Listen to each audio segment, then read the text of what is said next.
저희는 1965년부터 1991년까지 한국에 살았습니다. 광주 민주화운동의 전기간 동안 현장에 있었습니다.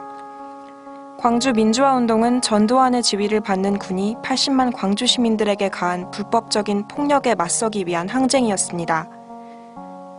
1980년 5.18 민주화운동의 목격자, 미국인 마사 헌틀리 여사와 바바라 피터슨 여사가 문희상 국회의장에게 이메일을 보내왔습니다. 헌틀리 여사와 피터슨 여사는 5.18의 참상을 전 세계에 알린 미국인 찰스 헌틀리 목사와 아놀드 피터슨 목사의 부인입니다. 저희들의 남편이 찍은 헬기 사격과 광주 기독병원으로 후송된 수많은 희생자의 사진은 전두환의 재판에서도 제시됐습니다. 저희가 목격자였고 직접 보고 경험한 것을 기록했습니다. 2017년 6월 타계한 고 헌틀리 목사는 1980년 5.18 민주화운동 당시 광주 기독병원의 원목 실장으로 재직하고 있었습니다. 그는 5.18의 참상을 촬영한 뒤 사택의 지하 암실에서 사진을 인화해 전 세계에 보냈습니다. 영화 택시 운전사로 잘 알려진 독일의 위르겐 힌츠페터 기자와도 사택에서 인터뷰를 했습니다. 헌틀리 목사는 부상자들의 몸에서 계엄군의 총알이 나온 것을 발견하고 주한 미국 대사관에 이를 전달하는 일도 서슴지 않았습니다. 2015년 9월 타계한 고 피터슨 목사는 선교자이자 역사학자로서 당시 피신하라는 미군의 제안을 거절하면서까지 5.18의 현장을 기록했습니다.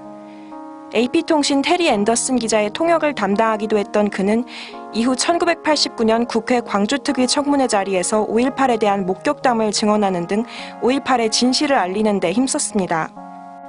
두 목사 못지않게 마사 헌틀리 여사와 바바라 피터슨 역사 역시 신군부의 전투기 폭격 계획을 증언하는 등 5.18 진상규명에 힘써왔는데요.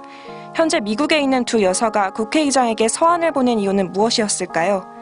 다름 아닌 지난 8일 있었던 자유한국당 3인방의 5.18 망언 때문이었습니다. 지난 2월 8일 자유한국당 의원들은 5.18은 북한에서 내려온 600여 명의 특수공작원이 사주한 난동이라는 한 극우 인사의 노골적인 거짓말에 동조했습니다. 민주주의는 진실에 기반해야 합니다. 국민들은 자신이 선출한 국회의원이 진실을 알고 진실을 말하며 진실에 따라 행동한다고 믿을 수 있어야 합니다. 이들 3명 국회의원의 말은 뻔뻔스러운 거짓이며 광주와 호남 시민들, 나아가 한국인 모두에게 상처를 주었습니다. 헌틀리 여사와 피터슨 여사는 한국 민주주의에 대해서도 우려를 표하며 국회에 이러한 당부를 전했습니다. 홀로코스트가 있었다는 사실을 부인하는 사람들이 있습니다만 이는 수백만 명의 사람들이 겪은 고통과 상실, 그리고 역사의 진실을 지워버리려는 것입니다. 저희는 홀로코스트를 부인하는 것과 같은 일이 한국에서 벌어지는 것을 보고 싶지 않습니다. 저희는 3명의 국회의원이 제명되거나 징계를 받아 한국 국민들이 국회를 신뢰할 수 있게 되기를 희망합니다. 지난해 5.18 기념식에도 참석해 자리를 빛냈던 두 여사, 편지 말미에도 계속해서 5.18의 진실을 알리겠다는 다짐을 밝혔습니다. 저희는 한국을 사랑합니다. 그리고 진실을 사랑합니다. 광주 전역에서 벌어진 부당한 거대 폭력의 한가운데서 이를 목격하고 도움을 드릴 수 있었던 데에 대해 감사하게 생각합니다. 저희는 앞으로도 계속 한국을 사랑할 것이며 진실을 증언할 것입니다.